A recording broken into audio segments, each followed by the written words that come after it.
There are 3 tiny adjustments that will instantly make you sound more authoritative and credible when you speak. Today, I'm going to teach you something called the 3-party triangle. This is not only going to help you project authority, but it's going to deepen your understanding of what great communication looks like. If you're new here, by the way, welcome. I'm Jessica Guzik, a prior McKinsey consultant and a current coach and podcaster, and I help women in corporate build confidence and speak up powerfully. The core tool that I'm teaching you today is what I call the 3-party triangle. So I want you to imagine a triangle, and the 3 parts of the triangle represent the 3 parties that are in the room when you're speaking. There's you, there's your stakeholders, and there's the business. And even though the business isn't an actual person in the room with you, when you're at work and you're speaking, it's as if the broader business, the broader mission, the broader entity is in the room with you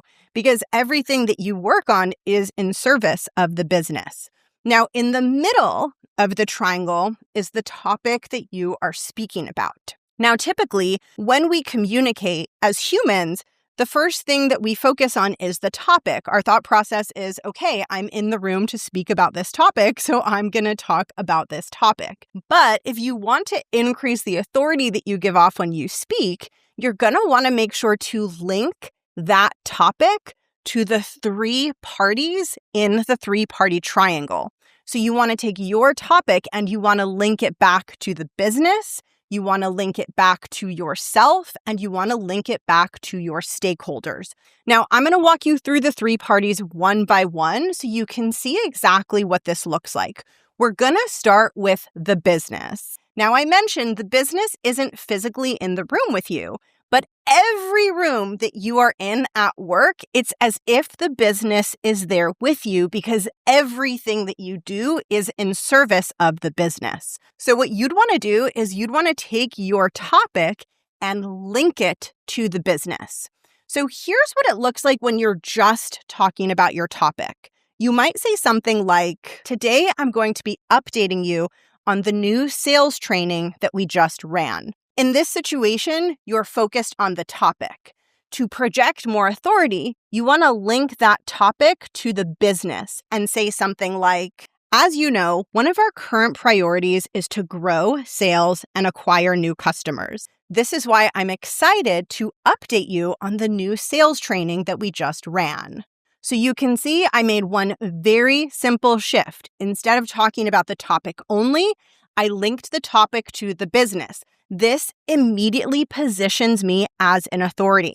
I am showing everyone in the room that I am a strategic thinker and that I understand how my topic fits into the bigger objectives. And I'm showing people that I have the confidence to own that connection. So I'm going from essentially saying, hey, everyone, here's this thing I worked on to, hey, everyone, here's this thing I worked on, and it created results. This elevates my status in the room.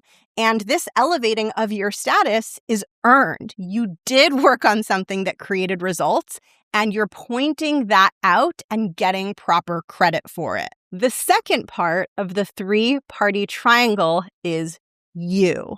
This one is the most emotionally loaded and the most challenging because you're having to center yourself and put yourself in the spotlight, which can feel vulnerable and weird and scary. So I'm going to talk through that. But first, let me teach what it is. So instead of linking between the topic and the business, you are now linking between the topic and you.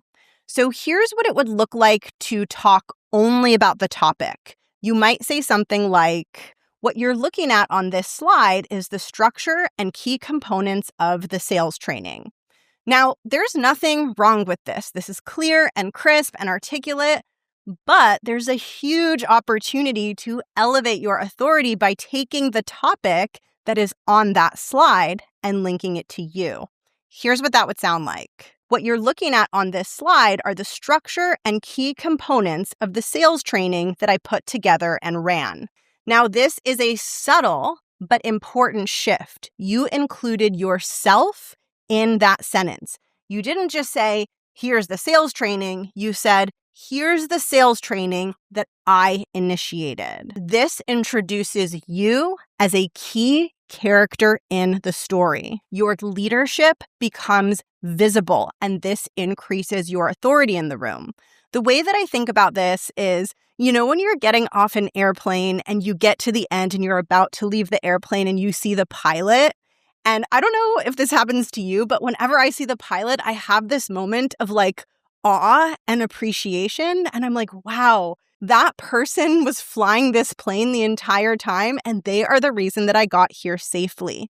Now, if I don't ever see the pilot, I never have that moment of appreciating the pilot's leadership and their status and what they accomplished. When you bring yourself into the story, it's as if your audience is getting off the airplane and you're standing just beside the cockpit, waving at them, reminding them that you are the one driving the plane. It makes a real impact, right? Because on a plane, we know that there's a pilot, but if we don't see the pilot waving to us, we're not going to have that moment of, wow, that pilot did that, right? So just like on a plane, you kind of need to be reminded of that. Your audience needs to be reminded that you are one of the main characters in this story. So you want to be using lots of action phrases that tie the topic back to you. I did blank. I will do blank. I completed blank. You should be very prominent in the language that you are sharing. Now, this can naturally bring up a thought of, ooh, that sounds uncomfortable. I don't want to make it about me. Now, I work with women who are very high achievers. I tend to attract women who are ambitious, but also very humble, and it can feel uncomfortable for them to center themselves. And in fact, humble, high-achieving women typically love talking about the deliverable, the work, the end product, but they don't like talking about themselves. This can lead to a pattern where you're doing great work, but you're missing that airplane pilot moment where your audience really gets to connect you to the impact that you're creating. And this is often why you might feel like you're not getting the full amount of recognition. This one tweak can really help with that. Now, if you're concerned that you're going to sound cocky, I really want you to think about the pilot example. Have you ever gotten off a plane and saw a pilot standing there waving and thought to yourself, ugh, that pilot is so cocky. I can't believe they have the nerve to stand in front of the cockpit of the plane that they just flew. No, right? You would never have that thought because the pilot did all that work. They showed up for you. They got you there safely. It's natural. It's organic. It feels good to your audience when you take credit for the work that you have done. So if you have that moment of fear, I just want you to imagine yourself as a pilot standing in front of the cockpit, waving to the passengers as they're getting off the plane. It's not cocky. It's the natural position for you to take as the person who was flying the proverbial plane. Now, there's one more party left on the 3-party triangle. Before I get into it, I want to share a free resource that I think you'll love. It's called the Bias to Action Worksheet. Bias to action is a trait that companies look for in their future leaders. It means that you are always someone who is taking that next step and moving everyone in the room towards results. When you demonstrate bias to action, your reputation grows and you are seen as a highly capable leader. This worksheet is going to teach you how to demonstrate bias to action when leading meetings. It guides you step by step through exactly what you should say. To grab it, click the link in the description box or in the show notes. And now let's talk about the final party on the 3-party triangle, which are your stakeholders. This one tends to be the fun one and the easier one for people who are hardworking but super humble. This is where you point out how your topic or the work that you're doing is going to benefit the other stakeholders in the room. So here's an example of what it would look like when you're just talking about the topic. You might say something like, the sales training enabled the team to maintain their success rate while reducing the length of their sales calls by an average of 15%. So in this example, I'm just talking about the topic. Now, if I want to link that topic to my stakeholders, I might turn to Kristen, who is the head of people ops, and I might say something like, Kristen, this reduced sales call time means that we will be able to slow our pace of hiring. I know that recruiting and people ops has been under a lot of strain as we've been growing the sales team quickly, but with this reduced sales call length, our headcount needs are going to slow down, which is going to create some breathing room for you and your team. So in this situation, I took my core topic and I linked it to my stakeholder.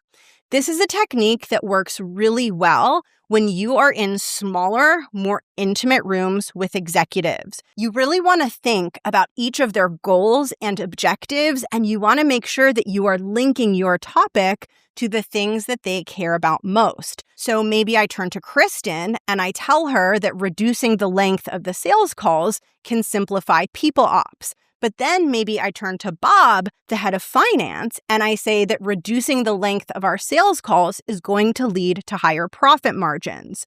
Or maybe I turn to Denise, the head of the sales team, and say reducing the length of our sales calls is going to lead to higher employee satisfaction on the sales team. I'm making links between my topic and the other stakeholders in the room.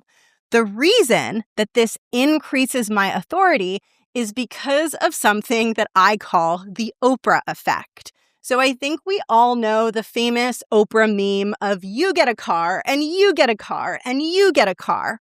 And in that situation, when Oprah is giving everyone a car, it increases her authority. She is the one distributing value to everyone in the room. The person who is generously giving to everyone in the room is the person in the power position because they are the keeper of the keys. They are the ones distributing value. When you show your stakeholders how your work is benefiting them, you become like Oprah. You're giving each of them a car. Kristen, you get a car. Bob, you get a car. Denise, you get a car. And in doing that, you are elevating your status. And best of all, your audience and stakeholders are going to love this. No one gets mad at Oprah when they get a car. No one ever says, oh my gosh, Oprah's so cocky. I can't believe she had the nerve to give me a car. No, they say, oh my God, I got a car. And the same thing is going to happen with your stakeholders. You're offering them value. You're showing how your work is furthering their interests. So their reaction is going to be positive. They're not going to be thinking, oh my gosh, I can't believe she has the nerve to help me. They're going to be thinking, oh my gosh, she's helping me. And that makes you look really, really good without having to brag because you're centering them. So in summary, if you want to increase the authority that you exude when you speak, you will want to use the three-party triangle. The way you do this is by taking your topic, which sits at the middle of the triangle, and connecting your topic to the three parties that occupy the three ends of the triangle: yourself, your stakeholders, and the business.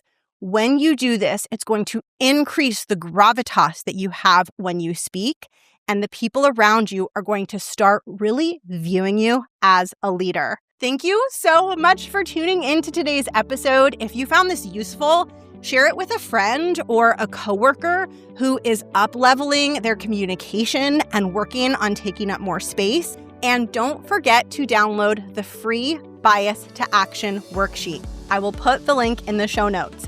Have an amazing day, and I'll catch you in the next one. Bye!